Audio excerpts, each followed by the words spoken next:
My agent got a script from him saying he'd written a script for me called Youth. It wasn't even called Youth at that time. And that he wouldn't do it if I didn't do it. And I thought this was stunning, you know. And then I read the script, and it was a fabulous part for me. And I was what, 81 at the time. And you don't get many fabulous parts for 81-year-olds. Yeah, called Youth, but of course about old age. It's about old age, yeah. Well, where it gets the title Youth from is I have an examination, you know, to see if there's anything wrong with me. Then I have to go I have an appointment with the doctors to get the results. And he says, I go there, and he said, there is absolutely nothing wrong with you. He said, it's what we in the medical trade call youth.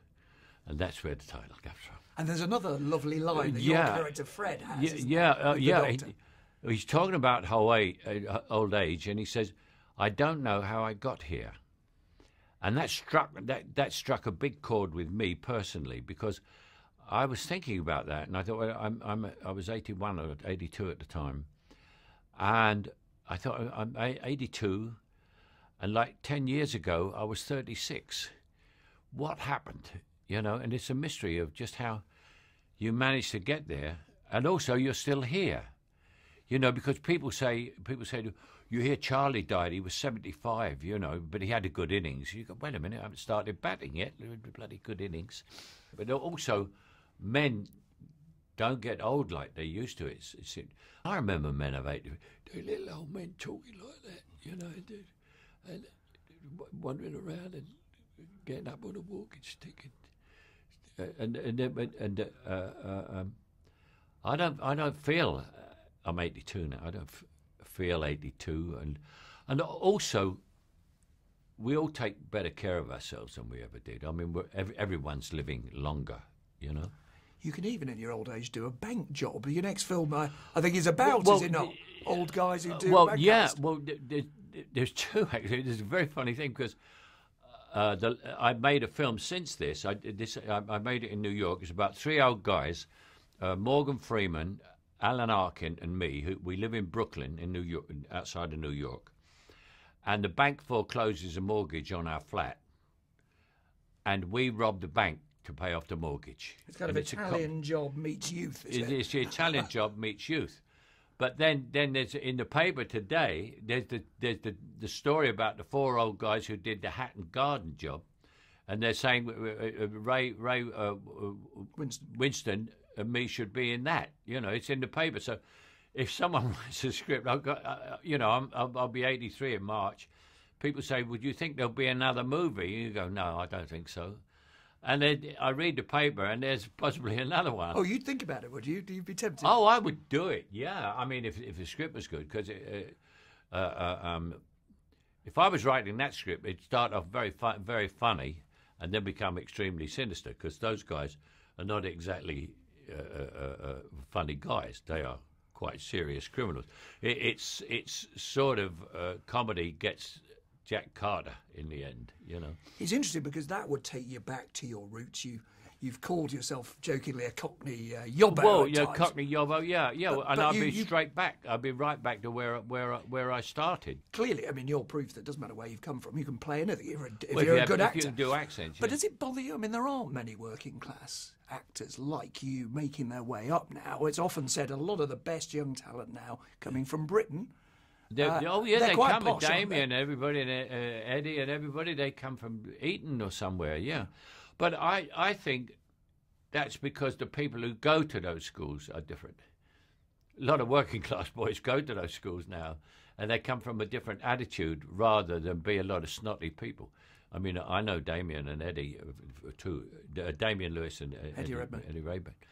And they are very down-to-earth, fabulous people and wonderful actors. Julie Walters worried that it was because working class kids didn't have the money to go to acting school, or maybe even to take those periods when you're unemployed. Well, with me, I mean, that was what you've got is you've got to start out with a different frame of mind, I think, because I often see people being interviewed and they say, well, what do you want to be? And they say rich and famous. I became an actor knowing that I would never be rich, never be famous. I would never be a movie star. There was no way any of that could happen to me. I became an actor in order to become the best possible actor I could become, which, as I've gone on, has given me a mental attitude, is that I have no sense of competition because I love all other actors and I'm a big fan of actors and I love to see them successful. But the only competition I have is me. Just get on with it. Stop worrying about fame. Stop worrying about being a movie star. Just make yourself the best actor you can become. And what about the argument going on in Hollywood at the moment that not enough black actors, in fact none, have been nominated for this year's Oscars? Yeah, but there's loads of black actors. There's loads of black actors, and I think in the you know you can't vote for an actor because he's black, and you can't just say, oh, I'm going to vote for him. He's not very good, but he's black. I'll vote for him. I mean, you've got to give a good performance, and I'm sure they were very good. I mean, the one I don't know whether Idris got, because I saw Idris and I thought he was wonderful. I thought he'd get. Did he not get nominated? No. Well, look at me. I won the Best Actor European Award, Best Actor. I got nominated for nothing else, you know. So you just have to take it. And you just, what a great thing about it is you don't have to go. Yeah. You go, oh, God.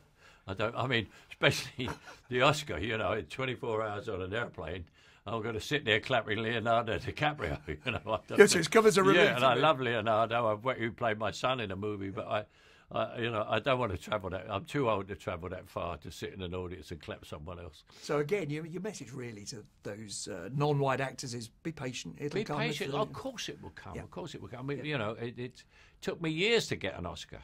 You know, years. Yeah.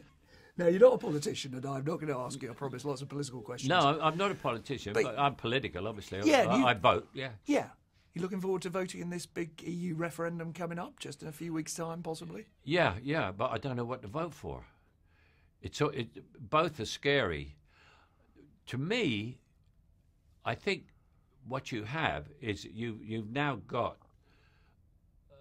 in Europe, a sort of government by proxy of everybody who has now got carried away. And I think unless there's some extremely significant changes, we should get out. Because you say, well, we'll fail. And you go, well, okay. So you failed. Get better. Work harder. Try harder. And then you'll be a success.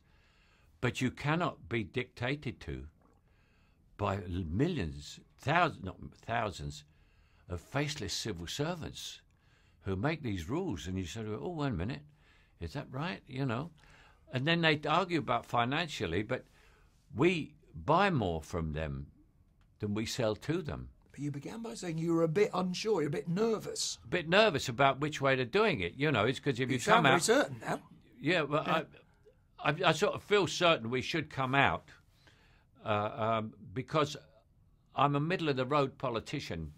And one of the reasons I'm there is because I've been everything. I've been poor. I've been on the dole. I've been on benefits. I've worked in factories. And I'm a multi-millionaire. I've paid heavy taxes. And so I know every problem from every angle. And not many people are like that who know all these things. I mean, I remember the last time I queued up for benefits, Sean Connery was two guys in front of me. Very last brief one. You officially retired, I think about 20 years ago, didn't you? Yeah, I did, yeah. I got a letter. So have you given up on retiring? I've given up on that. It's hard work. Retiring is terrible. And I couldn't find a television show I wanted to watch every day, except the news, of course. Well, we're delighted you haven't retired. Michael Caine, thank you very, very much indeed. Thank you, and so am I.